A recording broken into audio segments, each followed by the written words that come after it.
The snow fell in thick, heavy flakes, blanketing the small town of Frostwood in a silence that felt almost unnatural.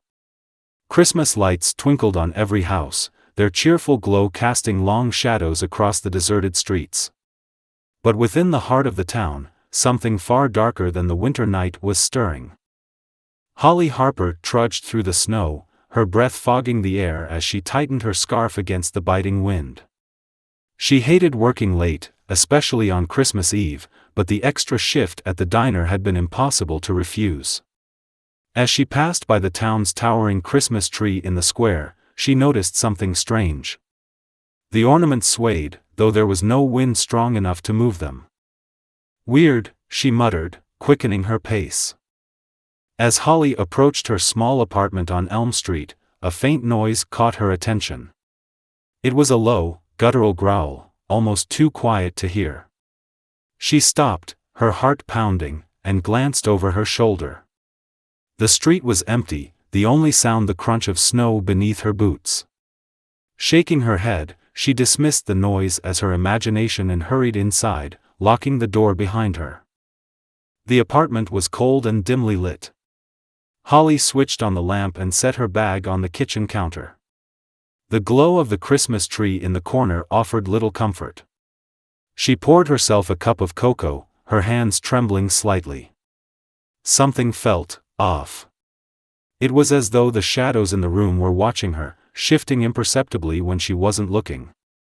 A sudden knock at the door made her jump, spilling cocoa onto the counter. "Who could that be?" she whispered. Wiping her hands, she hesitated before opening the door a crack. Nobody was there. Just the empty hallway, silent and still. Closing the door, she locked it again and double-checked the deadbolt. Her unease grew as the minutes ticked by. She decided to distract herself by wrapping the last of her Christmas gifts.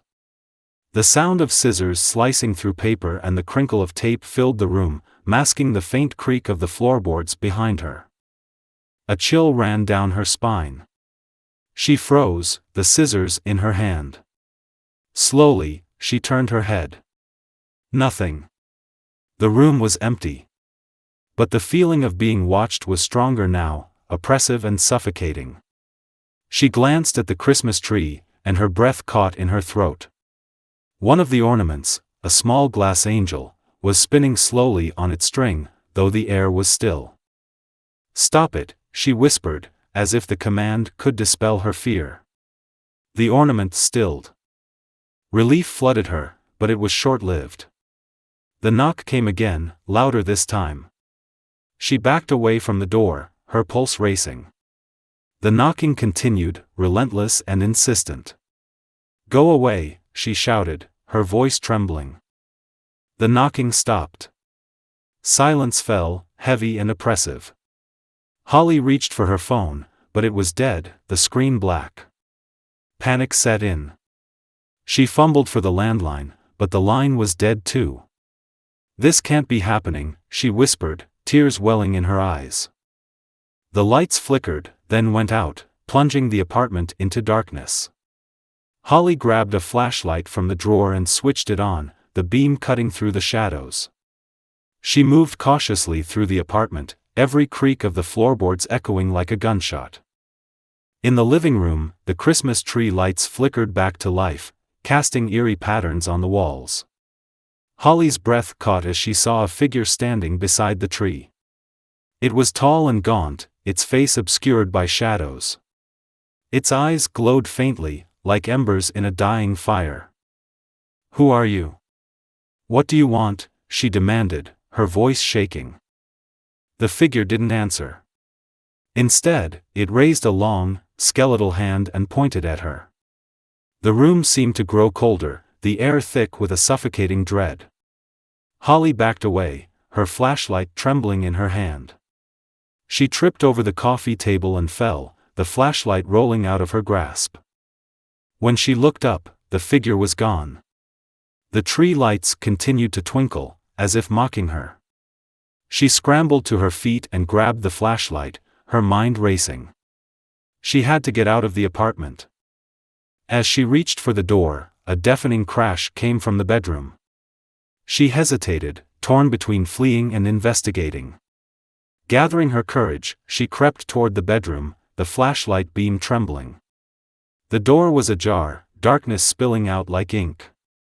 "Hello?" she called, her voice barely above a whisper. No response. Pushing the door open, she shone the flashlight inside. The room was empty, but the window was shattered, shards of glass glittering on the floor. Snow blew in, cold and biting. On the bed lay a single, black feather, larger than any bird's feather she had ever seen. Her heart raced as she picked it up. It was cold to the touch, sending a shiver up her arm. She dropped it and backed out of the room, her mind racing. Whatever was happening, it wasn't natural.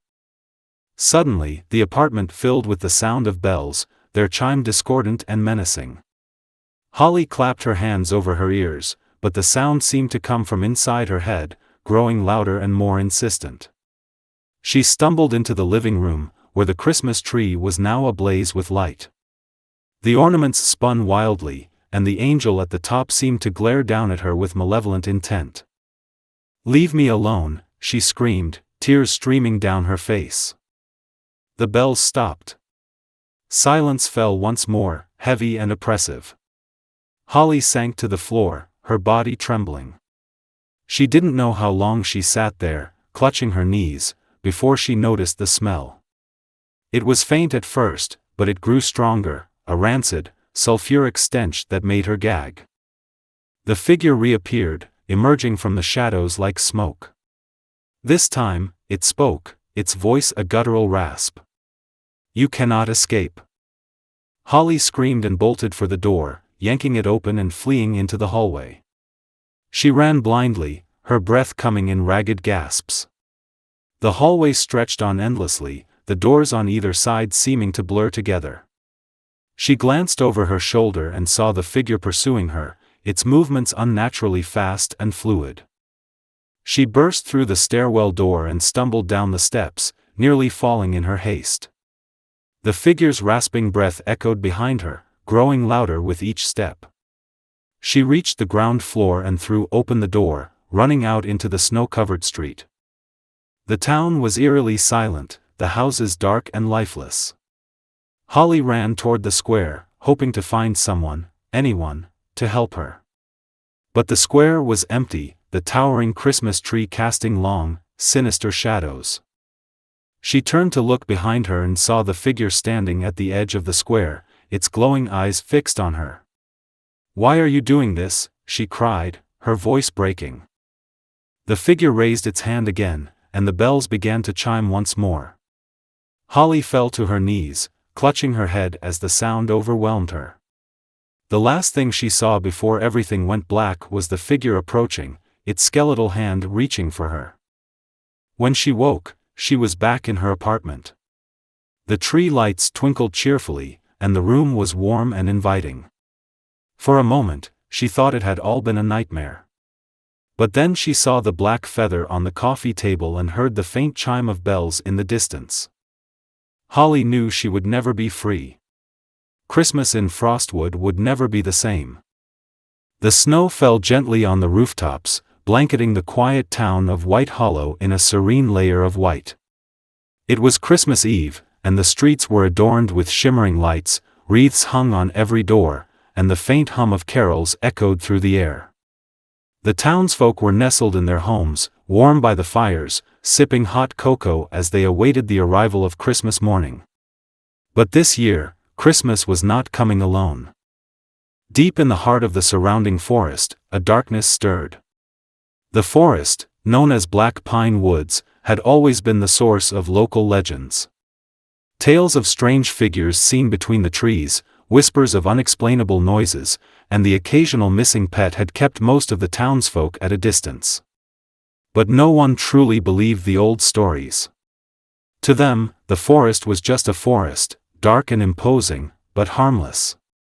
That belief changed on this fateful night. It began with a power outage. Just as the clock struck midnight, the entire town was plunged into darkness. Every string of lights, every street lamp, and every glowing tree went dark simultaneously, leaving White Hollow eerily silent. The only light came from the moon, its pale glow casting long, distorted shadows over the snow. In the Anderson household, young Ellie was the first to notice. She was an adventurous child, her curious nature often getting her into trouble. Peering out her bedroom window, she saw something, a flicker of movement at the edge of the woods. At first, she thought it might be an animal, but the shape was too large and too deliberate. Her breath fogged up the glass as she pressed closer, trying to make out the figure. "Ellie, get away from the window," her mother's voice called from downstairs.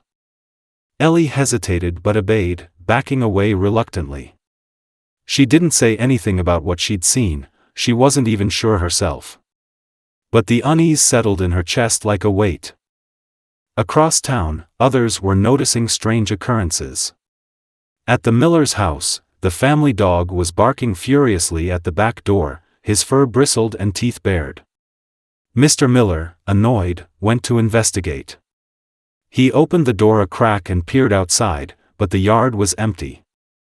Snowflakes drifted lazily to the ground, undisturbed. "Nothing out there, boy," he muttered, closing the door. The dog didn't stop barking, though, and minutes later, the sound turned into a high-pitched whimper that abruptly cut off. By 1 a.m., the town was awake. People gathered in their living rooms, discussing the power outage and the sudden, inexplicable drop in temperature. Some speculated it was a storm brewing, others blamed faulty power lines. No one wanted to admit the gnawing fear creeping into their minds. That fear turned to terror when the knocking began. It was faint at first, barely audible over the stillness of the night. A rhythmic tapping, as though someone were gently rapping on windows and doors. It came from all directions, moving through the town like a wave. Those brave enough to investigate found nothing but the endless expanse of snow. By 2 a.m., panic had set in. The Johnsons, who lived on the outskirts of town near the forest, were the first to go missing. Neighbors who ventured over found their house empty, the front door wide open and footprints leading away into black pine woods. The prints were strange, not human, not animal, but something else entirely. Large, clawed, and uneven, as if whatever had made them walked on both 2 legs and 4. The town's sheriff, a grizzled man named Hank Grady, tried to maintain order. He and a small group of volunteers armed themselves and set out to search the woods. They were hesitant but determined, driven by the need to protect their families. As they entered Black Pine Woods, the air grew colder, the silence oppressive. Their flashlights cut through the darkness, revealing gnarled trees and thick underbrush. The footprints continued deeper into the forest, weaving erratically as if the creature was toying with them. Hours passed, and one by one, the search party began to disappear. First, it was Tom Wilkes, who'd wandered a few steps off the path to investigate a rustling noise. Then Sarah Benton, whose scream echoed through the trees before being abruptly silenced. Sheriff Grady shouted for his team, but the only response was the distant, haunting sound of bells jingling. Back in town, the remaining residents huddled together in the church, the largest and most fortified building. Father McCarthy led them in prayer, his trembling voice betraying his fear. The stained glass windows cast fragmented colors across the pews, creating an illusion of warmth and safety. But outside, the knocking continued, growing louder and more insistent. Ellie and her family were among those in the church. She clutched her mother's hand tightly, her wide eyes scanning the shadows. She whispered to her older brother, Jack, about what she'd seen earlier, but he dismissed it as her imagination. Still, he couldn't shake the uneasy feeling creeping over him. By 4 a.m., the bells were audible even in the church. They weren't the cheerful chimes of Christmas carolers but deep, discordant clangs that sent shivers down the spine. With each ring, the knocking grew more violent, turning into pounding. Suddenly, the doors burst open. A freezing wind howled into the church, extinguishing candles and scattering him books. The congregation screamed as shadowy figures emerged from the storm outside. They were grotesque, twisted mockeries of human form with elongated limbs, hollow eyes, and gaping mouths filled with jagged teeth. Their movements were erratic, almost puppet-like, as if they were controlled by unseen strings. The figures advanced slowly, their presence overwhelming. One by one, the townsfolk fell silent, paralyzed by fear or dragged into the darkness by clawed hands. Ellie's mother screamed, pulling her children close. Jack grabbed a heavy candlestick and swung at one of the creatures, but it passed through as if the being were made of smoke. Yet the creature reacted, its hollow gaze fixing on him as it let out an ear-piercing shriek. Father McCarthy stood his ground, clutching a crucifix and shouting prayers. For a moment, it seemed to work. The creatures hesitated, their forms flickering. But then the bells rang again, louder and more menacing, and the creatures surged forward, engulfing the priest in a writhing mass of darkness. Ellie and Jack managed to slip away in the chaos, dragging their mother with them. They fled through the back door of the church, into the snow-covered streets. The town was unrecognizable, shrouded in a thick, unnatural fog. The air was filled with the sound of bells and distant, ghostly laughter. The trio ran toward the forest, the only place that seemed to offer any chance of escape. Behind them, the church was swallowed by shadows, its steeple collapsing with a deafening crash. As they entered Black Pine Woods, the oppressive atmosphere seemed to close in around them. "We can't go in there," their mother gasped, but Jack pulled her forward. "We don't have a choice," he shouted. The woods were even darker than before, the trees looming like skeletal sentinels. Ellie clung to her brother's hand, her heart pounding. They stumbled through the underbrush, the sounds of pursuit growing louder behind them. Eventually, they came upon a clearing. In the center stood a massive, ancient tree, its twisted branches reaching toward the sky. At its base was a door, crudely carved and glowing faintly with an eerie, green light. Desperation drove them forward, and Jack pushed the door open. Inside was a cavernous space, far larger than the tree should have allowed. The walls were lined with shelves filled with objects, toys, trinkets, and ornaments, all old and covered in dust. At the center of the room stood a figure cloaked in tattered red robes, its face obscured by shadows. "You shouldn't be here," the figure said, its voice a low growl that reverberated through the room. "Please," Ellie's mother begged, "we're just trying to get away." The figure tilted its head, as if considering her words.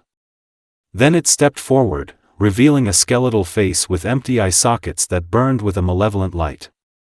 "Christmas is not for running," it rasped. "It is for paying." With a wave of its bony hand, the room came alive. The objects on the shelves rattled and flew into the air, forming a swirling vortex. Ellie screamed as she was lifted off the ground, her brother and mother's cries blending with her own. When she awoke, it was morning.